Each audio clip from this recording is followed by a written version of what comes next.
A guy in Osaka installs one machine in a train station. 12 months later, he owns 4 of them, and he never touched a cash register once. That's not a fantasy. That's just Tuesday in Japan. Here's the thing nobody tells you about Japanese innovation. It's not really about robots or futuristic gadgets. It's about people noticing tiny, annoying, everyday problems that everyone else just accepts, and then building a machine that quietly fixes it and prints money in the background. And right now, most of these machines haven't crossed the ocean yet, which means somewhere out there, a version of you is sitting on an opportunity nobody else in your city has even heard of. Today, we're counting down 15 of these machines and business models, starting from number 15 and working our way down to the one idea that's stupidly cheap to start and could realistically be running in your city within a few months. If any of these grabs you, drop "I'm ready" in the comments and I'll point you toward more details. Let's get into it. Number 15.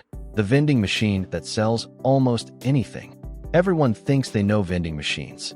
Sodas, chips, maybe a candy bar. Japan looked at that idea and asked, why stop there? Walk around Tokyo and you'll find machines dispensing umbrellas outside train stations, fresh flowers near office blocks, and phone chargers at the airport.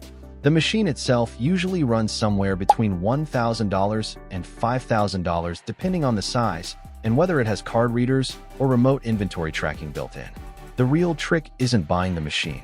It's matching the right product to the right foot traffic. Umbrellas do nothing outside a gym. They print money outside a train station on a rainy afternoon. Once it's placed correctly, it runs 24 hours a day without you lifting a finger. That's the appeal, passive income that doesn't ask for your attention every hour of the day. Now, a machine that sells things is one thing. But what about a machine that makes something from scratch in front of the customer without a single trained chef standing behind it? Number 14. Sushi that rolls itself. Sushi looks effortless on Instagram and is anything but effortless in a real kitchen. It takes years to train a sushi chef properly, and that's exactly the bottleneck automatic sushi machines were built to remove. These machines portion the rice, shape it, and roll it in seconds, all without a specialist standing there. Entry-level units start around $300 and climb to about $1,500 for something more serious. The economics are almost unfair in your favor. A roll might cost less than $1 to produce and sell for 4 to 8 times that. Small restaurants, food trucks, and delivery kitchens are already leaning on this to add sushi to the menu without hiring anyone new. And speaking of comfort food that usually needs a full kitchen crew, the next machine takes one of Japan's most iconic dishes and turns it into something you can grab at 2 a.m. with 0 staff on site. Number 13. Ramen, served by a machine at any hour. A proper bowl of ramen used to mean a real kitchen, a broth simmering for hours, and a cook who knew what they were doing. Automatic ramen dispensers strip all of that down into a machine that heats, portions, and serves a fresh bowl in a couple of minutes. Setup costs range from about $2,000 to $8,000 depending on how advanced the machine is. Each bowl typically sells for $3 to $6. Location does all the heavy lifting here. Stick one in a quiet corner and it'll gather dust. Put it in a university hallway, a hospital lobby, or a busy office building, and it can be selling bowls around the clock, long after every restaurant nearby has closed for the night. Speaking of things that look incredible online before they even hit your mouth, let's talk dessert. Number 12. The dessert that's built for social media. Mochi ice cream is chewy rice dough wrapped around a cold, creamy center, and it photographs like a dream. That's exactly why it's exploded on social platforms. Making it by hand at scale is fiddly, shaping the dough, keeping the filling frozen, sealing every single piece properly. A mochi machine handles all 3 steps in seconds, which means a small dessert shop can suddenly pump out hundreds of pieces in a single shift. Machines run roughly $2,500 to $8,000. Cafes, food trucks, and even supermarkets are picking these up because the product basically markets itself the moment someone posts a photo of it. Coffee shops have been watching this dessert trend and asking themselves how to make an ordinary drink feel just as shareable. Turns out, there's a machine for that too. Number 11. Coffee that prints your face on the foam. An automatic latte art printer takes a photo, a logo, or a custom design and stamps it directly onto the foam of a drink using edible ink. It sounds like a gimmick until you realize what it does to a customer's willingness to pay more. These machines cost between $1,500 and $3,000. Cafes use them to justify a 30 to 50% premium on personalized drinks, and event planners love them for weddings and corporate functions where every printed cup becomes a tiny piece of shareable content. Speaking of turning an ordinary item into something personal and premium, the next idea does the exact same thing, except instead of coffee, it's the shirt on your back. Number 10. Custom t-shirts printed while you wait. Rapid textile printing machines let you slap a name, a logo, or custom artwork onto a shirt, cap, or bag in a matter of minutes, right in front of the customer. Starter machines run about $1,000 to $4,000. What makes this one special is how low the barrier to entry is. You don't need a warehouse full of inventory. You print on demand after the order comes in, which means almost no wasted stock. Margins of 40 to 60% are realistic once you've got a steady flow of festival, university, or event foot traffic. Alright, before we go further, quick favor.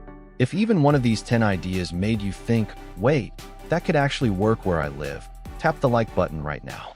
It genuinely helps this video reach more people who'd find it useful, and there are still 5 ideas left that get even more interesting. Alright, let's keep going. So far we've covered things you can eat, drink, or wear. Now let's get into the machines quietly doing the dirty work behind the scenes. Number 9. Robots that clean without being asked twice. In Japan, cleaning robots aren't a novelty. They're just part of how buildings run. They vacuum floors, scrub surfaces, and in some cases even wash windows on tall buildings, all without a person standing over them. Domestic units start around $500. Industrial-grade robots built for offices, hotels, or warehouses can run up to $10,000 or more. You don't even need to sell the robots to make money here. Plenty of entrepreneurs buy one commercial-grade unit and rent out a cleaning service to offices and apartment buildings, or offer the robot itself on a monthly subscription. Either way, the pitch practically makes itself.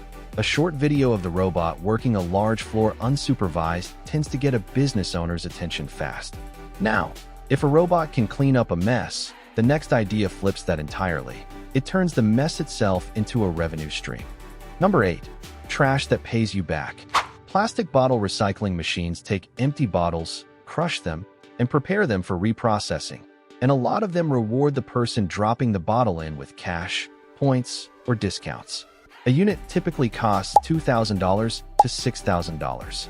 You'll find them near supermarkets, schools, stadiums, and transport hubs, anywhere there's steady foot traffic and steady waste. The money isn't really in any single bottle. It's in volume, in partnerships with recycling plants, and sometimes in local governments or environmental groups sponsoring the machine because it makes their community look good. Some owners even rent out advertising space right on the machine itself.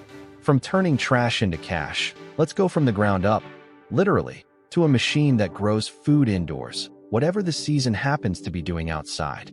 Number 7. A farm that fits in a spare room. Smart greenhouses use sensors to automatically control temperature, humidity, light, and irrigation, which means you can grow herbs, leafy greens, and strawberries all year round regardless of what the weather is actually doing outside. A small setup runs $4,000 to $15,000 depending on how automated it is. Restaurants love these because they're often willing to pay a premium for guaranteed fresh, local ingredients. And organic grocers and farmers markets are just as eager for a reliable supplier. You can start with one unit and a handful of crops, prove the demand exists, then scale up from there. Real quick, if you're the kind of person who gets excited by ideas like this, hit subscribe now, because we've still got 7 more machines coming, and a couple of them are honestly wilder than anything we've covered so far. Alright, let's keep moving. We just talked about growing something delicate and organic indoors. The next machine does something almost the opposite. It builds solid, permanent objects, one thin layer at a time. Number 6. A printer that makes dishes, not paper. 3D ceramic printers use clay-based material to build cups, plates, vases, and decorative pieces layer by layer from a digital design. Entry-level machines run about $2,000 to $7,000. After printing, the piece still needs to be dried, fired, and sometimes glazed, so this isn't a fully hands-off business. But the appeal is customization, restaurants wanting branded tableware, couples wanting personalized wedding gifts, designers wanting one-of-a-kind pieces. Raw material might cost $2 or $3 a piece, while a finished item can sell for $10 to $20 or more on platforms like Etsy. From clay and craftsmanship, let's shift into something with a much faster-growing customer base. People trying to get around the city without burning gas. Number 5. The charging stop for the electric bike boom. As electric bicycles become the go-to option for commuters and delivery riders, a basic problem keeps showing up. Where do you actually charge one safely in public? Electric bike charging stations solve that, and they're relatively cheap to install, usually $1,000 to $3,000 depending on the number of ports and the payment system. You'll find the best spots near universities, office districts, and transit hubs. Revenue can come from pay-per-charge fees, monthly memberships for regular riders, or partnerships with bike rental companies and cafes that want to keep customers lingering nearby. It starts small, but as electric bike adoption grows, a network of these stations can turn into a genuinely recognizable local brand. Now, from something built for speed and convenience, let's slow things all the way down to a business that's more about patience and beauty than hustle. Number 4. Fish that are worth more than gold. Koi fish carry serious cultural weight in Japan, symbolizing prosperity and calm, and rare specimens with exceptional color and pattern can sell for genuinely staggering amounts. A small breeding setup with modular ponds and filtration can start around $3,000, though costs climb fast with quality and scale. Buyers include garden designers, hotels, collectors, and property developers who want a living centerpiece rather than just decoration. This isn't passive income by any stretch. Water quality, genetics, and animal welfare all take real expertise. But for someone willing to learn it properly, a well-managed pond can turn into a surprisingly serious niche business. From something slow and deliberate, let's go to a business built entirely around giving people a moment to stop and switch off completely. Number 3. A private place to disappear for an hour. Not everyone needs a hotel room.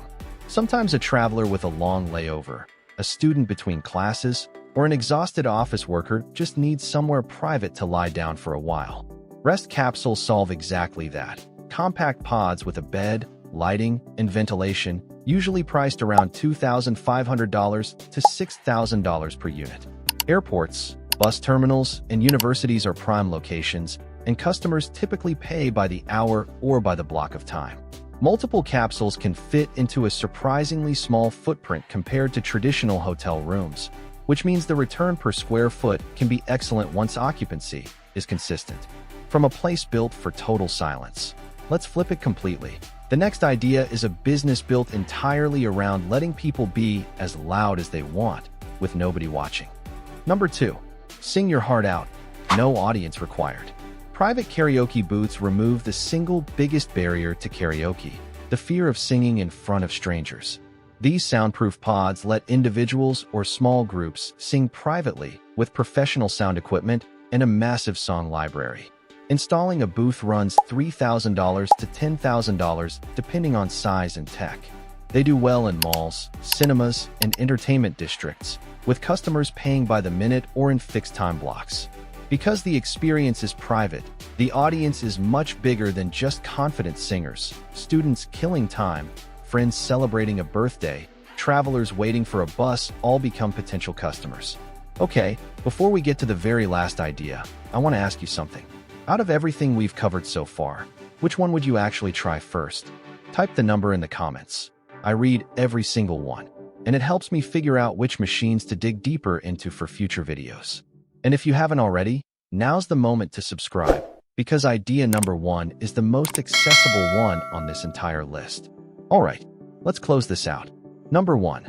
The store that never sleeps and never complains.